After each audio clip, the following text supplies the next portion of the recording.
Hi అండి, welcome to mass kitchen. ఈరోజు మన రెసిపీ సాంబార్ అండి. అందరికీ తెలిసిందే సాంబార్ రైస్లోకైనా టిఫిన్స్లోకైనా చాలా బాగుంటుందని. ఇప్పుడు మనం సాంబార్ ఎలా తయారు చేసుకోవాలో చూద్దామండి. ఈరోజు సాంబార్ పౌడర్ కూడా ఎలా తయారు చేసుకోవాలో చూద్దాం. ముందుగా స్టవ్ వెలిగించుకుని స్టవ్ పైన ఒక పాన్ పెట్టుకుని అందులో 1/2 కప్ వరకు ధనియాలు వేసుకోవాలి. ధనియాలు వేయించుకోవాలండి. ఇవి వేగిపోయిన తర్వాత సపరేట్గా ఒక ప్లేట్లో పోసుకోవాలి.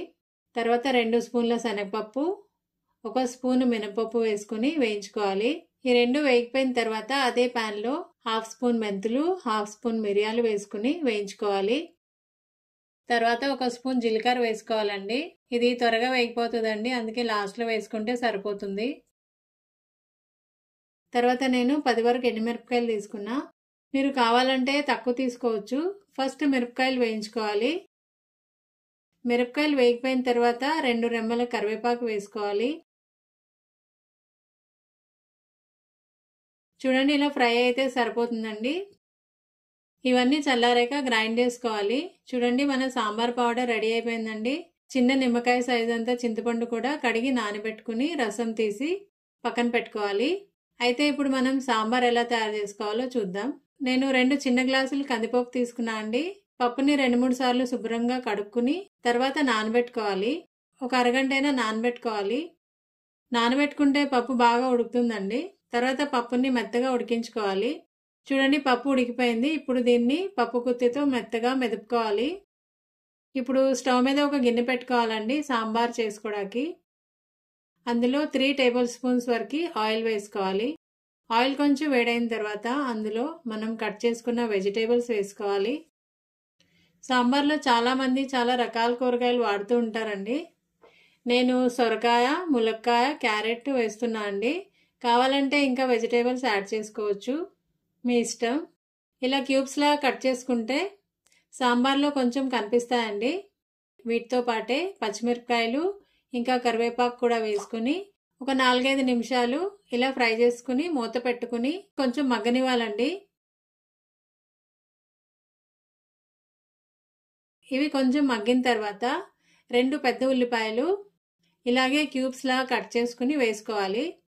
మళ్ళీ ఒకసారి అంతా కలుపుకుని 4-5 నిమిషాలు లో ఫ్లేమ్లో కూరగాయలన్నిటినీ మగ్గనివ్వాలి. ఎప్పుడైనా కూరగాయలు ఆయిల్లోనే మగ్గితే బాగుంటుందండి. ఒకసారి మనం నీళ్లు పోసిన తర్వాత తొందరగా ఉడకవండి అవి. ఇప్పుడు కూరగాయలు చాలా వరకు మగ్గిపోయినాయి. ఇప్పుడు అందులో 1/2 స్పూన్ వరకు పసుపు, 2 స్పూన్ల కారం, మీ రుచికి తగినంత ఉప్పు వేసుకోవాలి. ఉప్పు ఇంకా కారం మీ టేస్ట్కి తగ్గట్టు వేసుకోండి. ఒకసారి అంతా కలుపుకుని మూత పెట్టుకుని 4-5 నిమిషాలు ఉడకనివ్వాలండి. తర్వాత 2 టమాటాలు కూడా పెద్ద ముక్కలుగా కట్ చేసుకుని వేసుకుని అన్నీ ఒకసారి కలుపుకుని 4-5 నిమిషాలు మళ్ళీ మూత పెట్టుకుని మగ్గనివ్వాలి. చూడండి, టమాటాలు మగ్గినాయండి. తర్వాత మనం ఉడికించి పెట్టుకున్న పప్పు వేసుకుని అలాగే చింతపండు పులుసు కూడా పోసుకుని అంతా ఒకసారి కలుపుకోవాలి. తర్వాత అందులో మీకు కావలసినంత వాటర్ యాడ్ చేసుకోవాలండి. సాంబార్ ఎంత థిక్నెస్ కావాలో దాన్ని బట్టి వాటర్ యాడ్ చేసుకోవాలి. అలాగే 1.5 స్పూన్ సాంబార్ పౌడర్ కూడా వేసుకుని ఉడికించుకోవాలండి.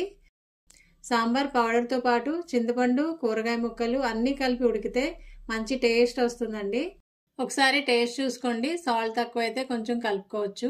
ఇప్పుడు మనం ముక్కలన్నీ ఉడికేంత వరకు ఉడికించుకోవాలి. చూడండి, ముక్కలు ఉడికిపోయినాయండి. ఇప్పుడు లాస్ట్లో చిన్న బెల్లం ముక్క వేసుకోవాలి. ఈ బెల్లం ముక్క వల్ల సాంబార్కి ఎక్స్ట్రా టేస్ట్ వస్తుందండి. చూడండి, సాంబార్ బాగా మరిగిపోయిందండి. ఇప్పుడు దీన్ని తాలింపు పెట్టుకోవాలి. స్టవ్ మీద ఒక చిన్న పాన్ పెట్టుకుని అందులో 1 టేబుల్ స్పూన్ ఆయిల్ వేసుకుని ఆయిల్ వేడైన తర్వాత 1/2 స్పూన్ ఆవాలు, 1/2 స్పూన్ జీలకర్ర, ఎండుమిరపకాయలు ఇంకా వెల్లుల్లి రెబ్బలు దంచుకుని వేసుకోవాలి. అలాగే కరివేపాకు కూడా వేసుకుని ఫ్రై చేసుకోవాలండి. లాస్ట్లో కొంచెం ఇంగువ వేసుకుని ఫ్రై చేసుకోవాలండి. ఇంగువ వల్ల సాంబార్కి మంచి టేస్ట్ వస్తుందండి. ఇప్పుడు సాంబార్కి తాలింపు పెట్టుకోవాలి. సాంబార్ని తాలింపు పెట్టుకున్న తర్వాత 2 నిమిషాలు మరగనిచ్చి స్టవ్ ఆఫ్ చేసుకోవాలి. ఇంతే అండి, సాంబార్ రెడీ అయిపోయింది. ఇలా వేడివేడిగా సర్వ్ చేసుకోవచ్చు. రైస్లోకైనా టిఫిన్స్లోకైనా చాలా బాగుంటుంది. ఒకసారి మీరు కూడా ట్రై చేయండి. వీడియో నచ్చితే ఒక లైక్ చేయండి. Thanks for watching.